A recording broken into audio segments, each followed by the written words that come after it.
Amen. Okay. So, this time, I'd like us to open our Bibles, Romans chapter 14. At babasahin po natin ang ilang mga talata. Magmula doon po sa verse number 7 at hanggang doon po sa verse number 20. 7.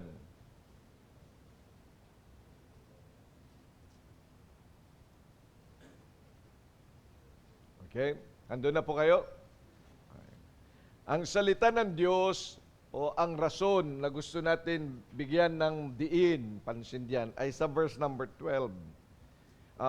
So then every one of us shall give account of himself to God.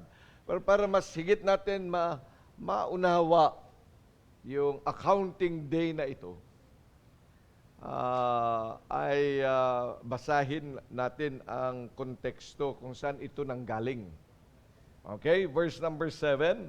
Ang sabi ng salita ng Diyos, "For none of us liveth to himself, and no man dieth to himself." Okay. So ang pinag-uusapan ay ang buhay natin. Are you alive? Yes. Awake? Amen. Alert? Enthusiastic, so may buhay. Okay. Amen. Yung mga patay, nasaan? Meron bang patay dito? Okay. Ang patay talaga. Hindi mo na ma-wake up yun. Okay, verse number 8. For whether we live unto the Lord, and whether we die unto the Lord. Whether we live, therefore, or die, we are the Lord's. See, there is a truth about living for the Lord. So we have life, but we ought to be living for the Lord. Verse 9, For to this end Christ both died and rose and revived, that He might be Lord both of the dead and the living. See? So there is a reason for that living, for that life. And there is a reason why God gave us life. And there is a reason why Jesus has to die and then lived again. At ano ang rason? Very clear. Verse number 10. For He shall, what? The end thereof is that He might be Lord. Yes, He must be Lord of both the dead and the living. Pag sinabing Lord, Master, sinusunod. Amen. Verse number 10, But why dost thou judge thy brother? Or why dost thou set at naught thy brother? For we shall all stand before the judgment seat of Christ. For it is written, As I live, saith the Lord, every knee shall bow to me, and every tongue shall confess to God. So then, every one of us shall give account of himself to God. Kaya mahalaga na ikaw bilang individual ay tingnan mo ang iyong ginagawa, ang iyong buhay sa Panginoon. Amen. Because I will not be responsible to your life. You are responsible. Amen. As I am responsible to mine. My responsibility is to preach the Word of God. Yes, sir. And make sure to give directions. Pero ikaw pa rin, hindi naman ako sisisihin na ng Diyos if I have preached to you the Word. Hindi yan sisingilin ng Panginoon yung kapitbahay mo, bakit ka ganyan? Hindi yan sisingilin ng Diyos, ikaw mismo. Verse number 13, Let us not therefore judge one another anymore, but judge this rather, that no man put a stumbling block or an occasion to fall in his brother's way. I know and I am persuaded by the Lord Jesus that there is nothing unclean of itself, but to him that esteemeth anything to be unclean, to him is unclean. But if thy brother be grieved with thy meat, now walkest thou not charitably, destroy not him with thy meat, for whom Christ died. Let not then your good be evil spoken of. For the kingdom of God is not meat and drink, but righteousness and peace and joy in the Holy Ghost. For he that in these things serveth Christ is acceptable to God and approved of men. Let us therefore follow after the things which make for peace, and things wherewith one may edify one another. Andyan lahat ang mga dapat natin maunawa as we prepare ourselves for that accounting day. Dakilang Diyos, pagpalain mo po ang inyong salita sa aming kalagitnaan. At nawa ay maunawa po namin at patuloy naming titingnan ang aming mga sarili. How we are faring in your sight. Not merely in the sight of man.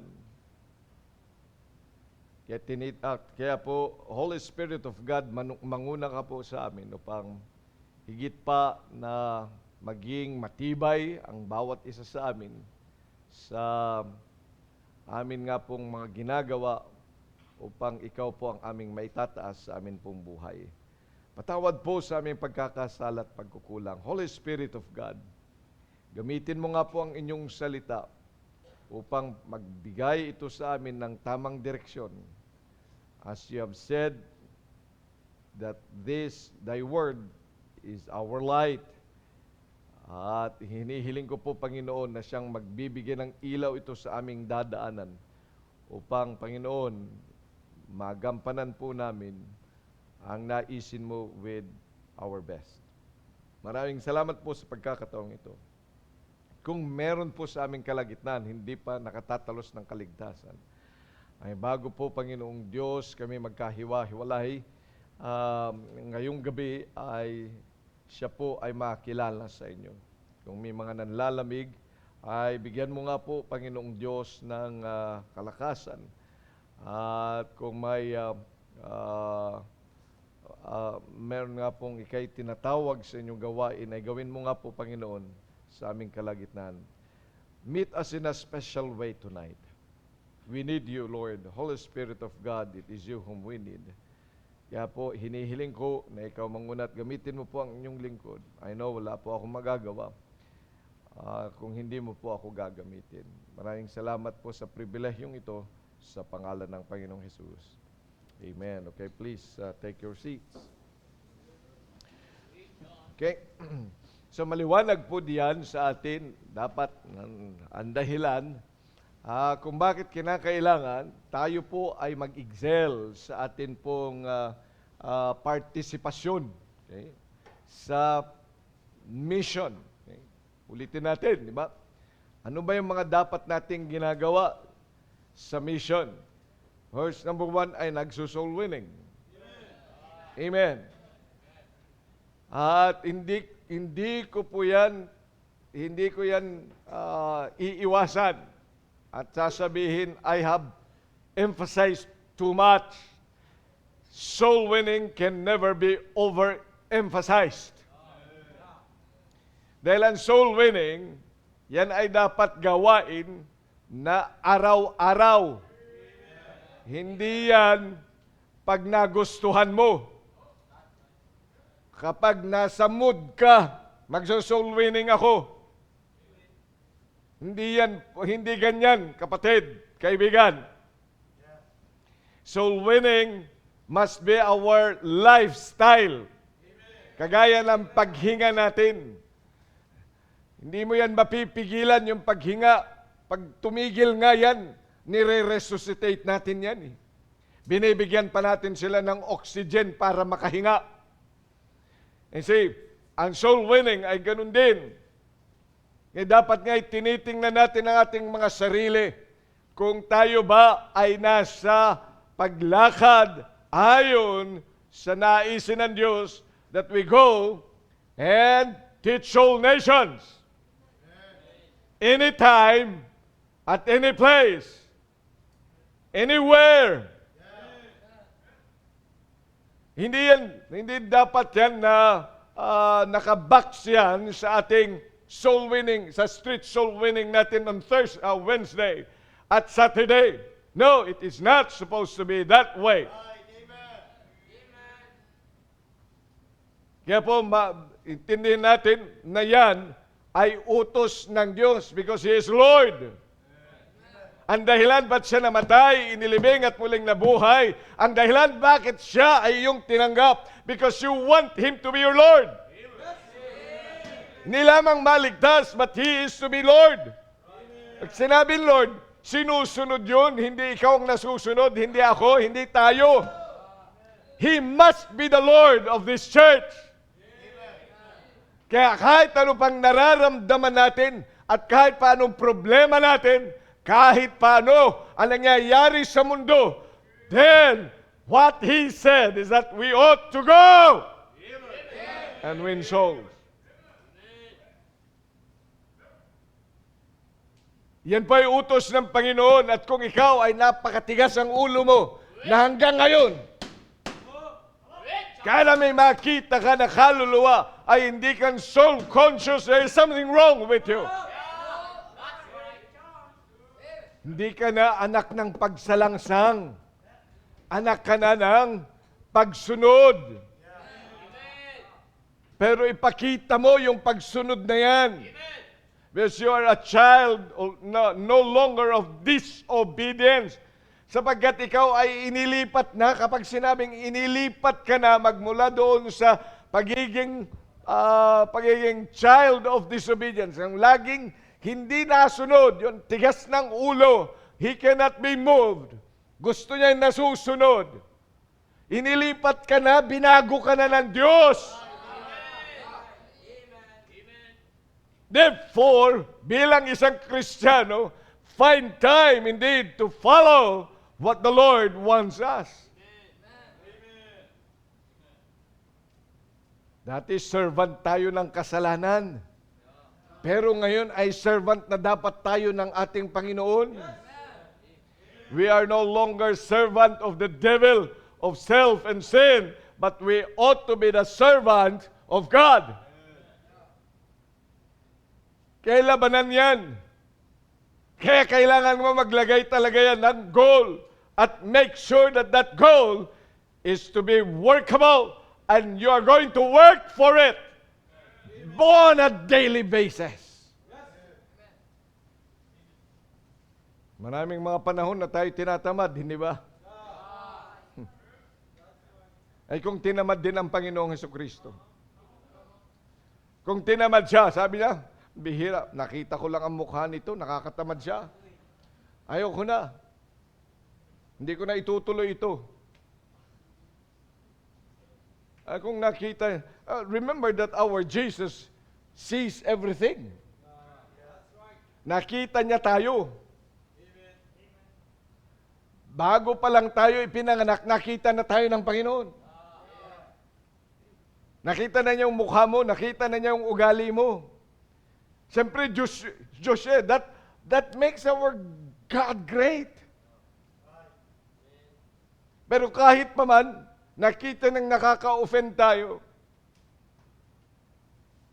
nakakasama ng loob, and yet, He said, I'm still going and I'm still willing to die on the cross for you and for me.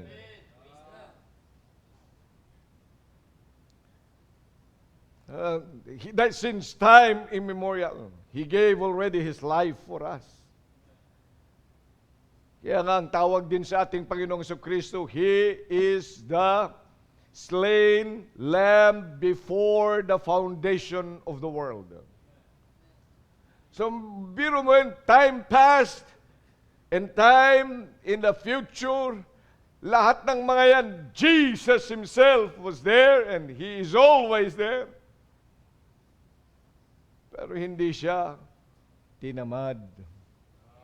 Kaya kung ikay Kristiyano at lagi kang nagsasabing tinatamad ako mag-soul winning, ang sabi ng Panginoon, go! Kailangan maintindihan natin yan. Kasi kailangan natin maunawaan at soul winning. At ang soul winning, hindi lamang yung magbigay ka ng tracts. Hindi lang yung makausap mo at siya'y tumanggap. Hindi lang siya yung tumanggap na siya, nag-pray kayo. Hindi hanggang dyan. Dalhin mo sa simbahan. Kaya nga babalikan mo yan. Kaya nakikita nyo yung ating binasa dito, to edify. Hindi natin sila sisirain dahil sinisira mo yung mga nakaliligtas. Kung hindi mo naman binabalikan, hinahayaan mo siyang lapain ng wolf. Ay sapagkat, biro mo yun, bahaginan mo ng salita ng Diyos. Tumanggap sa Panginoon, naging anak ng Diyos yan. Ipapakain mo lang siya sa lobo?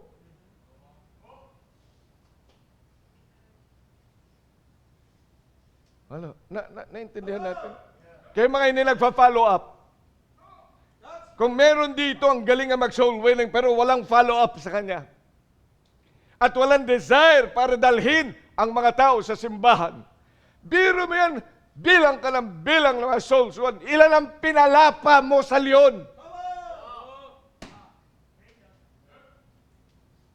Yan, soul winning. Talagang lalo pang paigtingin ang pagkuha sa kanila at dalhin sa simbahan. Get them to church. Is that soul winning? Edifying. Building them. Yan ang dahilan bakit ang Panginoong Kristo magmula doon sa sangkalangitan. He has to come down and die on the cross para patibayin tayo. At hindi niya tayo pinabayaan. Look, when He died on the cross, and then He lived again, at tayo nakakilala sa Kanya, ngayon nung umakyat siya sa sangkalangitan, He did not leave us comfortless. Di tayo pinabayaan ng Panginoon. He created a church where we should belong. And then He sent the Holy Spirit so that He will be another comforter. At kahit kailan hindi nagpabaya ang ating Panginoong Kristo, doon sa sangkalangitan, anong Kanyang ginawa? He still is preparing a place for us at the same time. At the same time. So hindi lang siya nagpe-prepara ng ating mga mansyon nung titirahan natin. Forever with Him.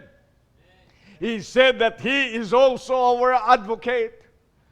Na kada mayroong accuser because of our sin at nandito pa tayo sa lupa, pero may natagapagtanggol na tayo doon sa sangkalangitan.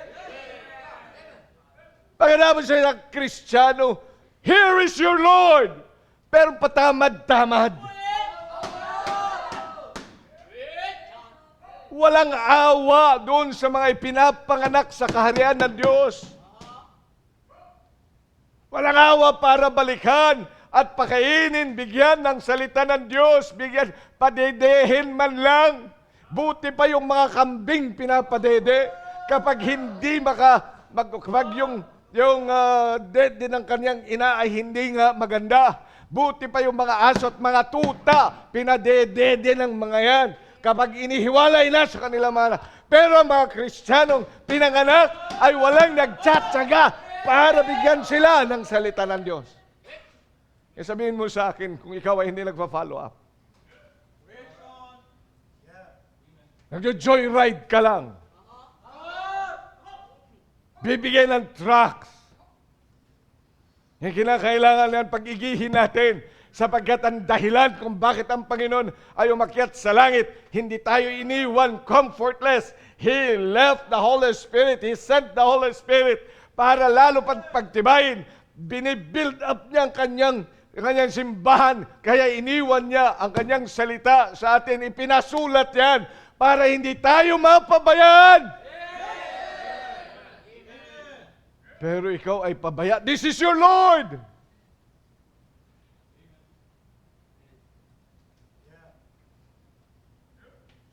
Kaya dapat talaga lalo pang dumami ang ating mga Bible study leaders.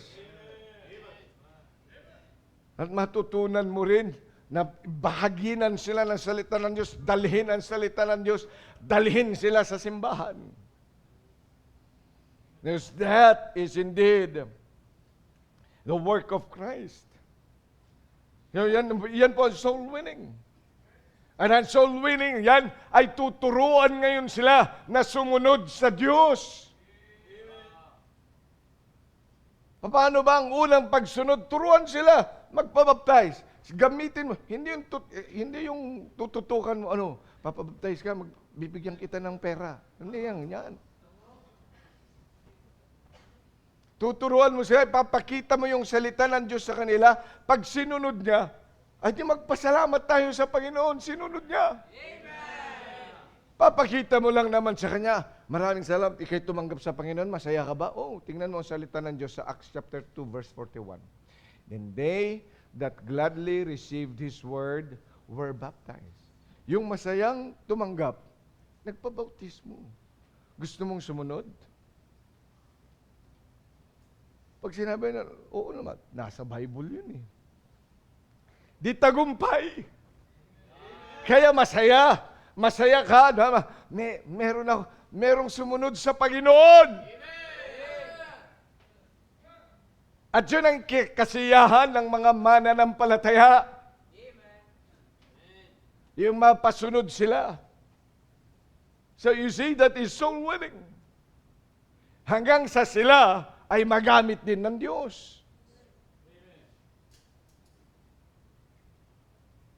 Kaya bilang mga mananampalataya, dapat natin maintindihan, yan yung gawain. Kung saan dapat talaga tayo nagmamaster. Ang dami mong alam, ang taas na ng iyong level. Saan?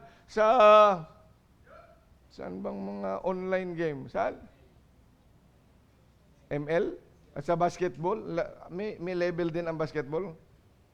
May level ba sa basketball? Ano mga level natin diyan? Talagang bago ka makapunta doon sa level 2, di ba? Kailan master mo yon? Level 3. Dapat na mag-master tayo diyan sa totoong Bible soul winning.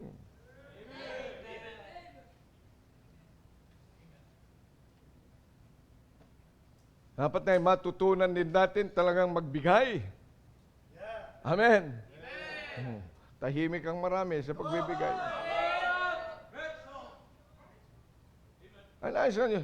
Ang Panginoon nga nagbigay. Saan tayo magbibigay? Hindi para sa ating sarili, kundi para sila naman ay matulungan sa gawain ng Diyos. Kaya nga may faith promise tayo. Bawat bahagi na ibinibigay natin diyan ay hindi napupunta sa atin, kundi yan ay tumutulong para saan? Look, tumitibay ang mga gawain sa ibang mga lugar kapag sa ating pagbibigay. Na-encourage sila. Na-encourage yung man of God. Na-encourage yung missionary. Na-encourage yung ibang mga miyembro. So tumitibay sila. At makikita mo ba kahit pa sabihin natin sila ay hindi masyadong mayaman, but they can give generously.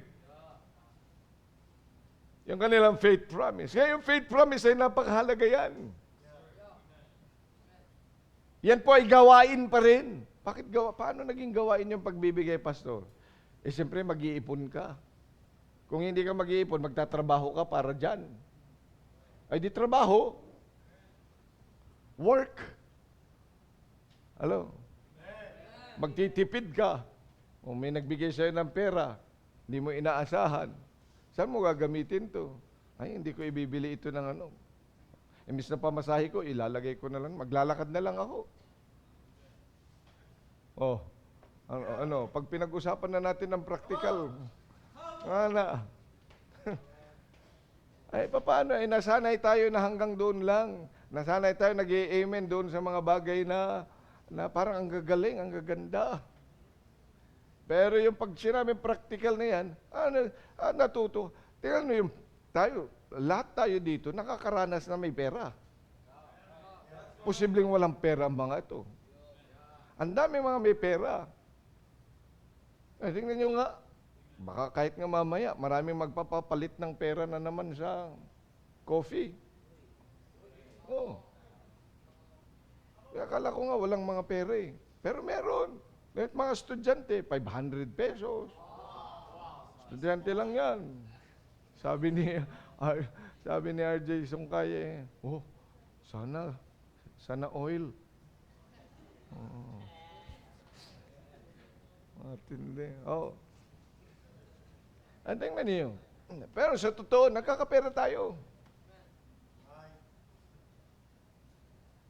Sa totoo, nagkakapera ka. Ang tanong lang, anong ginagawa mo doon? Ay, paano ang isipan mo para doon sa gastusin mo kakagad? Hindi mo inisip ang Diyos. Ano ba ang ating sinabi dito? None of us liveth for himself. None of us liveth for himself. Oh, pag may pera ka, tapos ang isip mo kakagad, makabili naman ako ng boy bawang, hindi pa ako nakakatikim dito.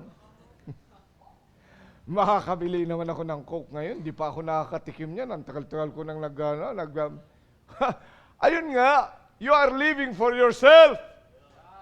Pero ito yun, kaya may faith promise, pag sinabing you live for God, pero may pag may pera ka, kausap mo kagad ang Panginoon, Panginoon. Hati tayo ha. Amen. Yung tithes ko, ibibigay ko sa iyo, tapos meron pa para sa mission, sa gawain mo. Hello? Amen. Oh, yung iba hindi. Kapag may pera, ano na lang, basta ganun. Mas natutuwa pa talaga ako. Kapag may mga bata, hindi ko lang, very seldom ko nang marinig. Lalo na sa mga anak natin ngayon. Yung bang pag may pera ay, anhin mo yung pera? Offering. Offering. Ano ngayon ang naririnig natin pag may pera siya? Coffee. Saan? Alin? Popcorn? Oh. Yun kakaagad ang iniisip. Pang sarili. Alam mo, awang-awa talaga ako sa atin ngayon. Dahil tayo ang layo-layo sa Diyos. Napakalayo na. Gone are the days when young people, children alike will say, offering. Yung hihingi sa kanilang mga magulang, hindi para pambili ng kung anuman, kundi hihingi ng pang-offering po.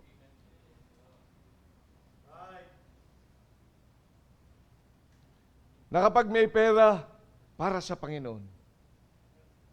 Amen. Come on. Reach on. Hello? Come on. Doon lamang sa perang yan, sa simpleng pera yan, makikita mo, how is your life? Saan ka ba talaga nabubuhay? Na-define talaga, na ipapakita ko anong klase na buhay meron ka if you're living for the Lord. None of us liveth for himself. Pero kitang-kita yan sa pagbibigay, kaya mahalaga yung faith promise. Na dapat dyan tayo, bilang mga anak ng Diyos, dyan tayo magiging eksperto sa buhay natin.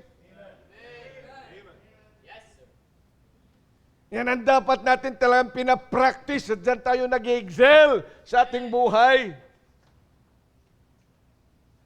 Sasabihin mo, ako naman ay nabubuhay sa Panginoon, kasama ang Panginoon. Yung pera mo nga, hindi nga kasama siya. Ang unang iniisip mo ay para sa'yo. Di nabubuhay ka para sa sarili mo. Para sa'yo, para sa akin to. Pero yung para sa Diyos, yung para sa Diyos, anong para sa Diyos? Tithe. Ano ang para sa iba? The faith promise offering. Yan nakakalungkot sa mga Kristiyano ngayon, nagsasabi mahal nila ang Diyos. Pero barya-barya lang ang binibigay nila sa Panginoon, samantalang ang laki-laki ng pera nila para sa kanilang sarili.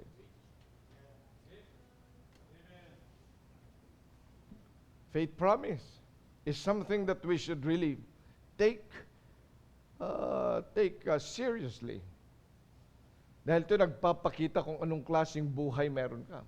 Because in the long run, at the accounting day, it will be your life. Yan po ang ihaharap natin sa Panginoon. Paano ka nabuhay? Ano bang ibinuhay mo dito sa mundo? Yan din lang naman ang ihaharap natin sa Panginoon eh. I have lived a life, but what kind of life? Or I just live in vain? Dahil ang akin pong buhay, para lang nakasentro sa sarili ko, para sa aking mga kailangan sa buhay, para sa kailangan ng pamilya ko, para sa kailangan ng mga mahal ko sa buhay, but not for the Lord. Dapat ay tingnan natin yan. Tingnan natin ng masusi yung ating pagbibigay, sapagkat yan ay naglalagay sa atin, nagsasabi sa atin kung anong uring buhay na meron tayo sa Panginoon. You sooner or later, then every one of us shall give account of himself to God. Haharap tayo sa Kanya. At pagharap natin, yung buhay mo, ano ba yung ibinuhay mo sa Kanya? Did you really live for Him? Look, ano sabi ng ating text, ng ating context? Ano sabi niyan? For none of us liveth to himself, and no man dieth to himself. Whether we live unto the Lord, and whether we die unto the Lord. Whether we live, therefore, or die, we are what? The Lord's. Pero sa pera mo pa lang, kitang-kita na hindi. Kaya kahit anong sabi mo, ako naman na nabubuhay para sa Panginoon, ako naman na nabubuhay para sa Panginoon, i-recite mo yan ng ilang milyong beses sa buhay mo, pero tingnan mo ang iyong pagbibigay sa Panginoon. Yes. Amen. That's right, sir. Preach on. If it really is the same as what you claim, o hanggang dyan ka lang, you are just someone who says, professor ka lang, but you are not someone who is. You're telling who you are, but you are not. Isa ka pang hipokrito. Na dyan galit na galit ang Panginoon. Ang galing-galing mong sabihin, professor lang ba? Ano yung mga professor sa university? Ganun lang yun. Professor, magaling lang. Pero tingnan mo, pasuray-suray sa kalsada. Ganun lang yun. Parang mga Kristiyano. Why? I live for God. Oh, Holy Father, the maker of heaven and earth. Pambirang, galing ba? Galing ba mag-pray? Pero yung kanyang pagbibigay defines sino talaga ang kanyang ibinuhay sa kanyang buhay. That's right. Amen. Pero nga, tithes nga, hindi na ibinibigay sa Diyos. Makinig ka maigi sa akin. Ang tithes na hindi mo ibinibigay, sa Diyos yung tithes. Right. Hello? Kayo mga nakikinig sa akin, kahit yan sa kung sino man kayo, kahit ma-reverberate the truth pa tayo yan. Pag ikaw the tithes is the Lord's. Ang liwanag sa salita ng Diyos na yung tithes sa Diyos. Ay pagkatapos ay kinakamkam mo. Hindi mo ibinibigay. At mali pa yung pagbigay mo. Mali pa yung kwenta mo.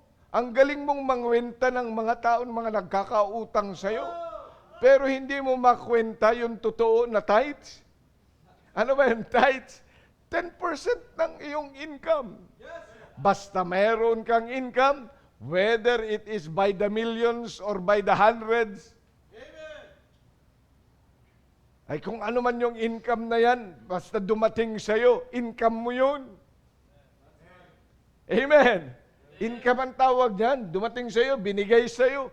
That's an income. E di 10% nun ay balik mo sa Diyos dahil sa Kanya kung nabubuhay ka kasama ang Panginoon. At ang napakaliwanag naman sa sinabi ng Diyos, ng storehouse ay ang gawain ng Diyos. Ay di dalhin mo sa simbahan, hindi sa radyo, hindi sa SM, hindi sa computers, dalhin sa simbahan. Kaya nga meron tayong pagbibigay dito. So, tithes. At kahit kailan, hindi makapagbigay ng faith promise na hindi ka nagbibigay ng tithes. Ay saan mo kinuha yung faith promise? Ay hindi nagnakaw ka pa. Sakit na salita yun. Oh, sa totoo, kasi sasabihin mo. Ay saan mo kinuha yun? Yung sa'yo o sa Diyos? Oh. Kunyari, nagbigay ka ng medyas. Medyas mo ba yung ibinigay mo o kay Kenji? Tapos sasabihin mo, oh, binibigyan kita ng medyas ha. Tapos yung pala ay medyas naman ni Kenji na hindi pa nalabhan. Tapos madilaw-dilaw pa yun. Oh. Yan eh. Magbibigay ka, ibalik mo muna yung tithes. Amen? Yeah. Amen. Makinig yan. Bata o matanda? Makinig nga maigi sa akin. Sabi mo, anak ka ng Diyos. You are no longer a child of disobedience. Di haharap ka at haharap ka sa Panginoon. Ang liwanag ng ating text. Ano sabi? So then, every one of us shall what? Shall give account. Ay, ano na, sa Bible mo yun eh. Verse 12. So then everyone. Sinabi ba dyan? So then, only choir members? So then, yun lang adult, si nanay at si tatay lang? Yung asawa mo lang? Yung husband mo lang kasi siya naman ang kumikita? Yung misis mo lang kasi siya lang ang nakita? Hindi. Yung tatay mo lang? Hindi. Basta ikaw. Bawat isa, individual yan. Huwag kang kukuha ng backer. Wala yan sa harapan ng Diyos. Everyone. At isa yan sa titingnan niya sa buhay na yan because what have you been living for? Amen. Kaya yan, faith promise ay napakahalaga. As hindi ka faithful diyan sa faith promise. Kaya bilang mga anak ng Diyos ay dapat maunawaan natin na napahalaga ang bagay na yan. At dapat dito tayo maging eksperto. Amen. Because one day, pag humarap na tayo sa Panginoon, ito rin naman ang pagsusulit natin eh. At ikaw magsusulit niyan, hindi ako. Maliban lang na unbeliever ka. You want to escape the time? Hindi, do it. Tingnan natin. Pero kahit kailan, ang maliwanag ang salita ng Diyos. Ang sabi ng salita ng Diyos, so then what? Everyone. Ano yung everyone? Bawat isa. Bawat isa sa atin haharap sa Diyos. At anong gagawin natin sa Diyos? Magsusulit tayo. We are going to give account of our lives. Paano mo ibinuhay yung buhay na ibinigay sa iyo ng Diyos?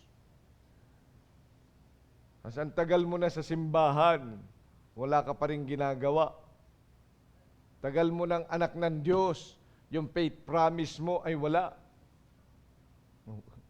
Ay, isang malaking kasalanan talaga yan sa Diyos. Samantalang taon-taon natin yan pinag-uusapan. Hello? Amen?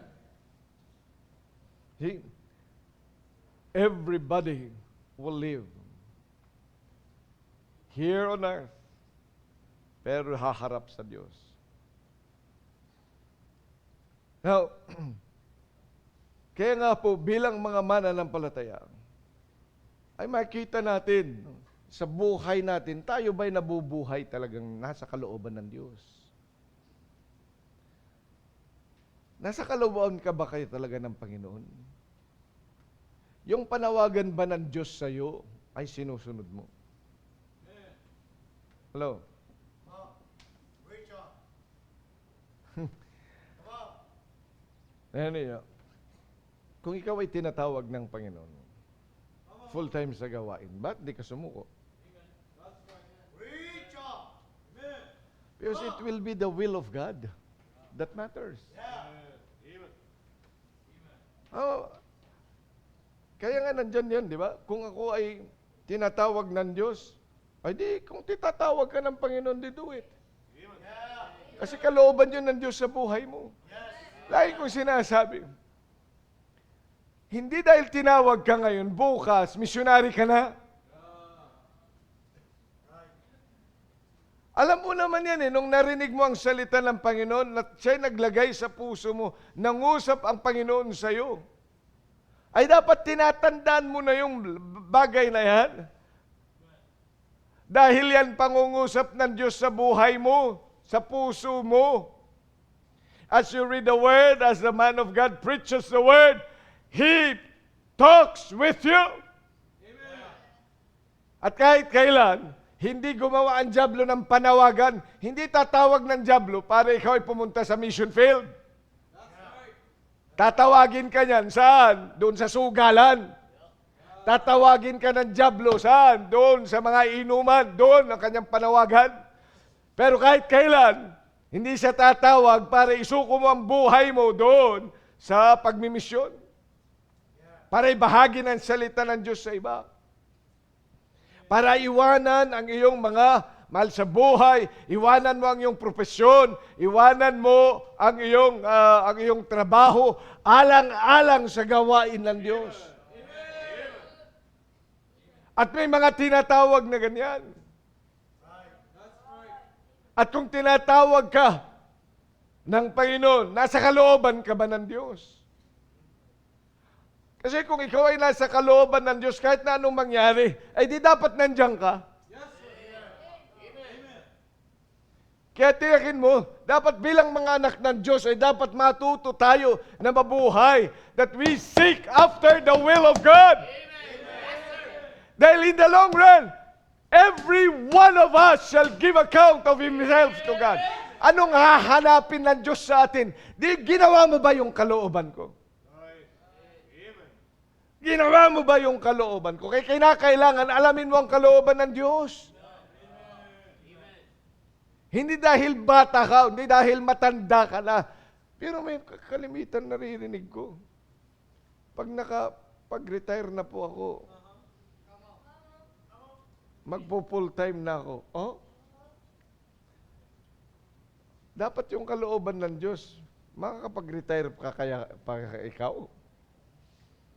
Kung kalooban ng Diyos sa buhay mo, maging sure ka, hindi naman ako ang tumatawag, ang Diyos naman.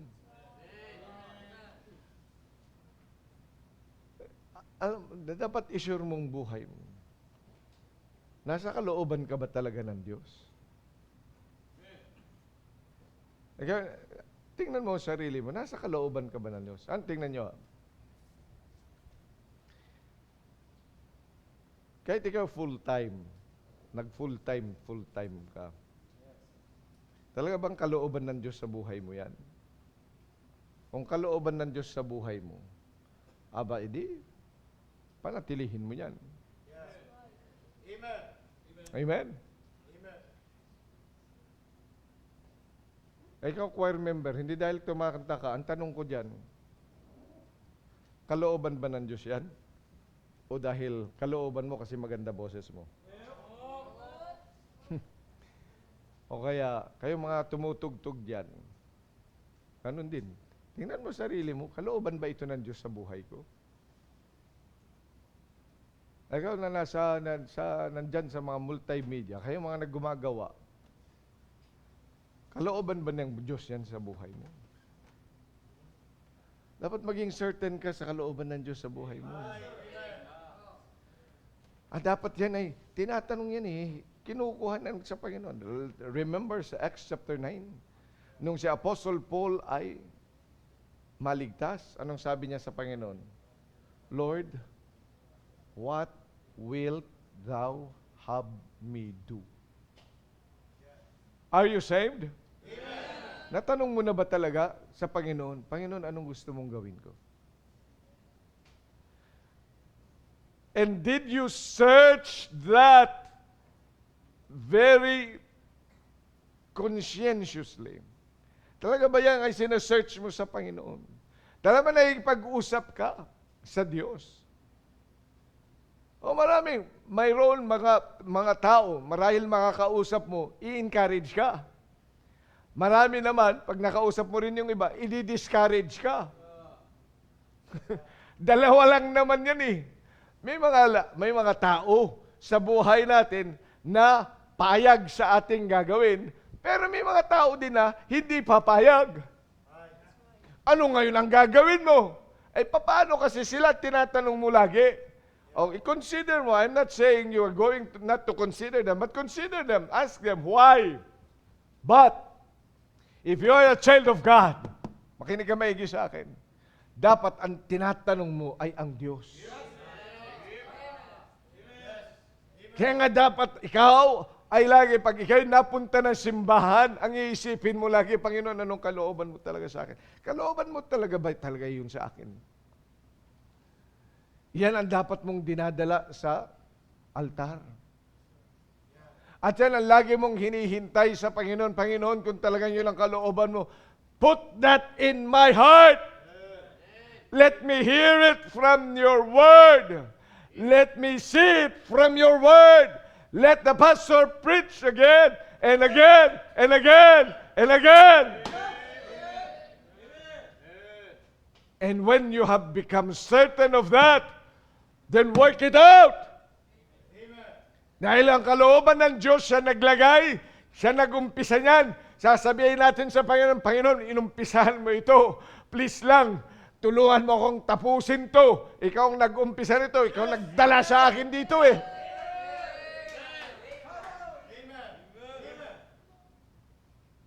Ikaw dinala-dala mo ako, Panginoon, dito Ay, yung iba kaya, quitter. Anytime, hindi nakakanta. Anytime, hindi na magputugtog. Anytime, just at anytime, hindi gagawa. Ay, bakit nga? Kasi nga hindi nakuha yung kalooban ng Diyos.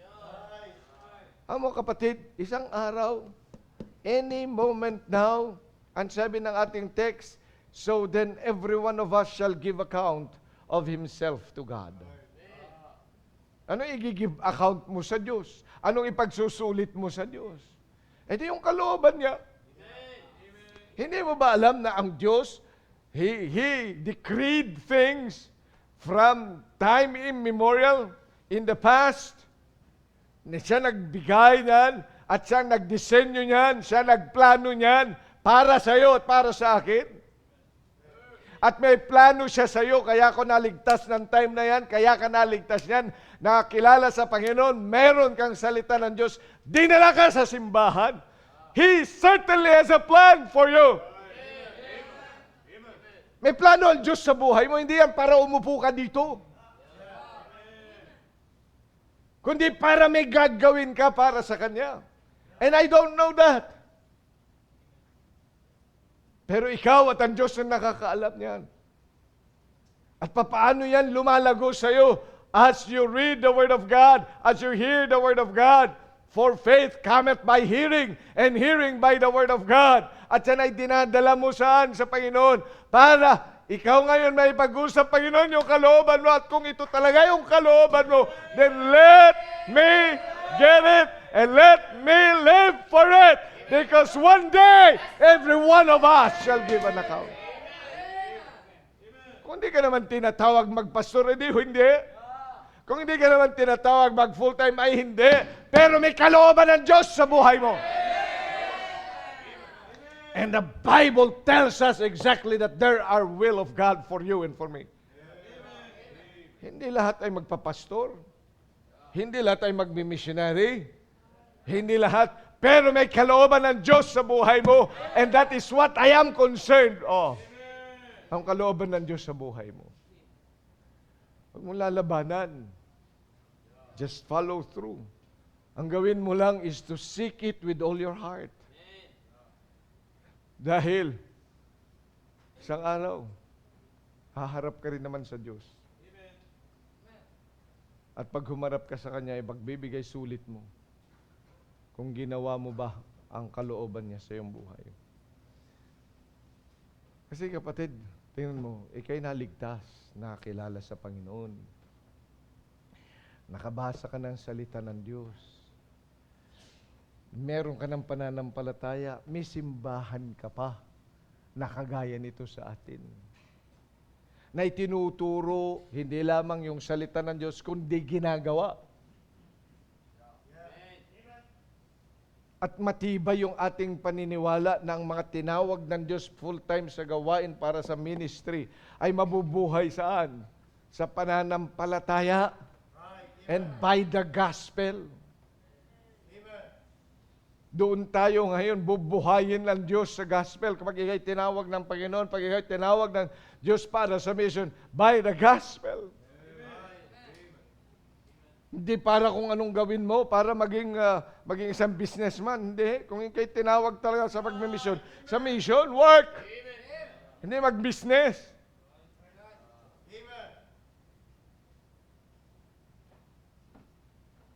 At tiyakin mo talaga yung kalooban ng Diyos sa buhay mo. Sa tingin ko, Pastor, ang kalooban ng Diyos sa buhay ko ay taga-upo lang. taga ano lang ako, taga-puno lang ba ako? Ganun ba? Asan doon sa Word of God na taga-upo ka lang? Hindi, wala. Ang kalooban ng Diyos. Alam mo, makita natin. Makinig kaya maigi sa akin ha, kapatid. Meron tayong tinatawag na revealed will ng Diyos. Ano yung revealed will? Kung ano nasa Bible, may revealed will. May mga secret will or special will ang Panginoon. Siyempre, hindi mo naman alam. Ano ba, kalooban ba ng Diyos maging doktor ka? Wala naman nakalagay dito. Robin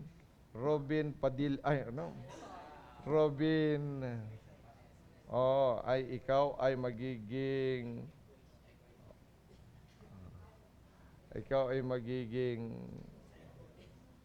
magiging eksperto sa equation. Diba? Hindi naman eh.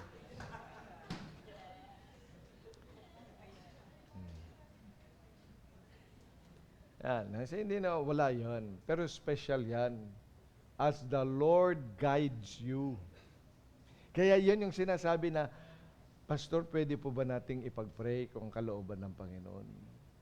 Mama, pwede ba nating ipag-pray yun, ang kalooban ng Diyos? Kasi parang gusto ko po yun. Yun po yung nilalagay ng Panginoon sa puso ko. Yun yan ang tinatawag natin, seeking the will of the Lord. Kung masyadong magmamadali, kasi yung mga nagmamadali, natatalisod, at nadadapa, at napaplakda, pagkaplakda, napapango. Yun. Eh, kailangan yan na dahan-dahan yan, pinagpipray yan. Amen?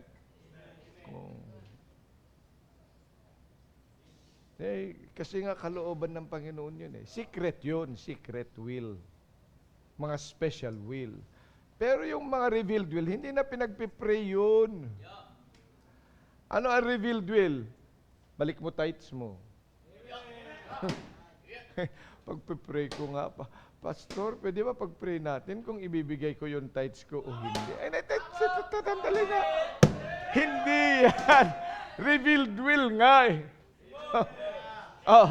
Sabi naman, yung pagsimba mo, hindi na yan pinagpipray na, Pastor, pag-pray nyo kung kalooban, makakasimba ako. Kailan na ba naman kalooban?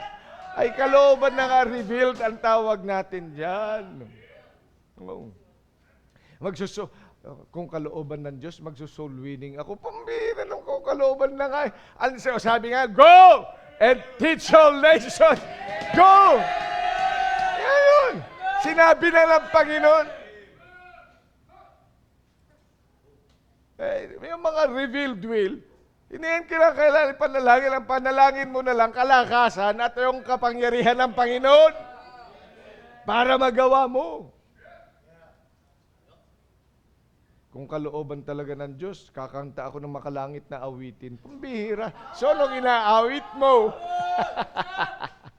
Hindi yan pinagpiprayan. Yan ay, ang tinatawag natin revealed, nasa Bible yun eh. Pag nasa Bible yan, kita mo naman yun. Yung mahabang buhok, ipagpipray ko talaga. Kasi parang gusto ko magpahaba ng buhok, gusto ko magpa-ponytail. Gusto mo magpa-ponytail? Ano kaya itsura mo pag naka-ponytail? Ano kaya itsura ni Jelmark pag nag-ponytail yan?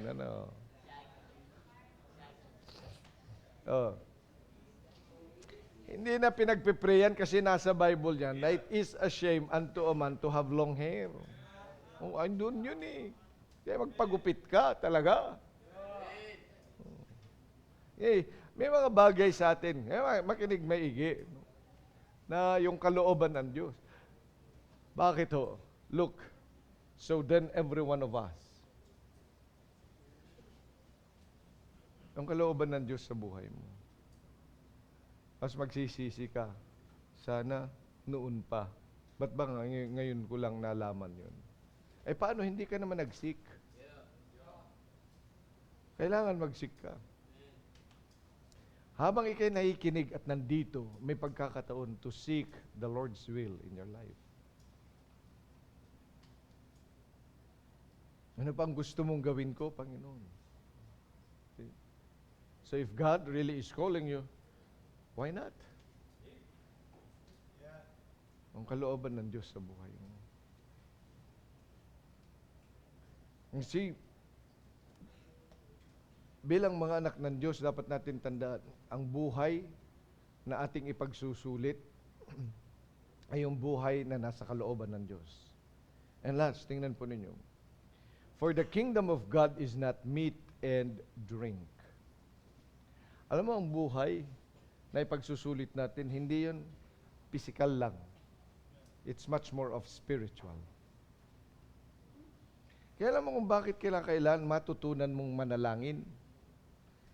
Hindi yan physical. Kaya tingnan niyo. Alam mo kung bakit saan tayo maging eksperto, maging prayerful. Bakit mahalaga diyan sa mission na yan, kailangan nating manalangin. Kasi kahit anong galing ng missionary, kahit anong aral ng missionary, kahit anong tapang ng missionary, kahit anong yaman ng missionary, kahit na po, ang dami nating ibinigay sa kanyang pera. Kung walang kapangyarihan ang gagaling sa sangkaitaasan, we can never, and He can never build a good work. Kaya kinakailangan manalangin. And only prayer really moves, not only mountain, but prayer moves God. Yan ang dapat ilagay natin sa ating puso. Ano ang prayer? Minsan akala natin ganun lang. It is really a struggle. Dapat kinakailangan matutunan natin na totoong manalangin. Na luluhod tayo at bibigay natin ating best sa Panginoon, sa may kipag-usap sa Kanya, knowing what He feels about things and knowing what other people feels. Minsan ang lamig-lamig ng panalangin natin. Mabasa lang natin sila. Nakapag-pray na. Kanina, dun sa prayer list, di ba? Nung nag-pray ka mag-isa, anong prayer? Patingin nga yung prayer list. Marami nagpe-pray ganito.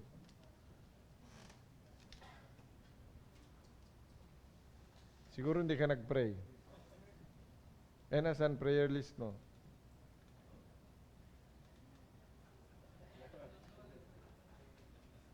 Yan ang sinasabi ko.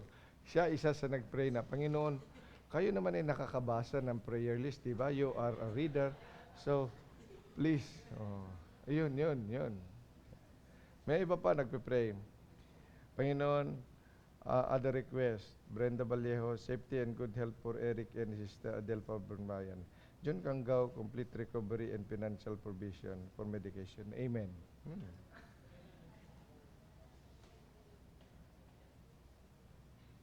Alam niyo, ang prayer is more than reading. Kaya pag ikaw ay hindi na, kapag malayo ka sa mga tao, hindi mo inaalam ang kanilang mga pangangailangan. Alam mo yun ang kakulangan sa ating panahon. Yung totoong prayerful na mga miyembro. Makinig maigi sa akin. Marami tayong mga ginagawa sa buhay. Pero ang tanong, at the time of your prayer, do you really pray? Do you really pray? Hindi lang masabing naka-attend ako ng prayer meeting. Hindi lang masabi na ako naman na nagkaroon ng prayer time. But you must, one day, so then every one of us shall give account of himself to God. Kung ang lamig ng prayer mo, kapatid, ngayong gabi, ay pagsisihan mo at sabihin mo sa Panginoon, Lord, let my prayer life be a life that is indeed according to your will. Panginoon, masyadong malamig na yung aking prayer time. I think I need to be revived in my prayer life. Kaya kailangan ko talaga, I have to make a goal that I should pray for these missionaries at this time. At yan ang gagawin ko, that will be part and parcel of my schedule. At yan ay bibigyan ko ng panahon, and I will not let anyone get into disturbing me in my prayer. At aalamin ko rin kung kumusta sila. Kasi alam mo kung bakit malamig tayo. Paano nga? Hindi naman natin nararamdaman ang mga nararamdaman nila at kung saan sila nanggagaling.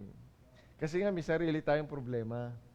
Di ba pag may problema ka, yung problema mo lang nararamdaman mo, pero yung pinanggagalingan na lang, hindi mo na siya naiintindihan.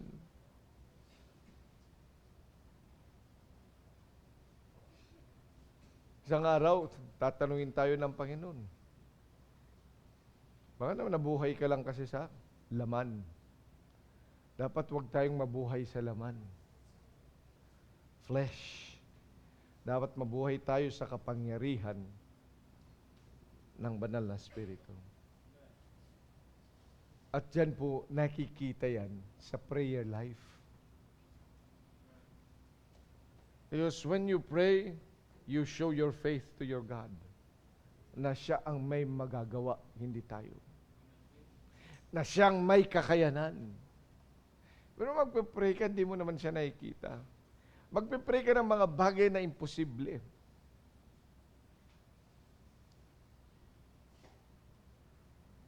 Kaya bilang mga anak ng Diyos, itong mga bagay na yan, dapat dyan tayo. Dahil, sooner or later, every one of us shall give account of himself to God. Kaya mga kapatid, dapat talaga ma-involve tayo sa larangan ng pagmimisyon. At seryosohin natin ito. Amen? Kaya ngayong gabi, ba't hindi tayo lumapit sa Panginoon? Ay pag-usap tayo sa Diyos. Lord, ito yung mga gawaing ito. Ito rin naman ang sisingilin mo nga pala sa akin. Pero anong ginagawa ko? Anong ginagawa mo, kapatid? Anong ginagawa mo? After all this life, you will face God. Sabat hindi tayo lumapit sa Panginoon dito sa altar, may pag-usap sa Panginoon. Panginoon, I think I really need to discipline myself for soul winning. I think I really need to look at your will in my life. I think I really need to really look at my life kung talagang nabubuhay ako ayon sa iyo. Yung pagbibigay ko kailangan kong maayos. Yung aking prayer time. Here am I, Lord.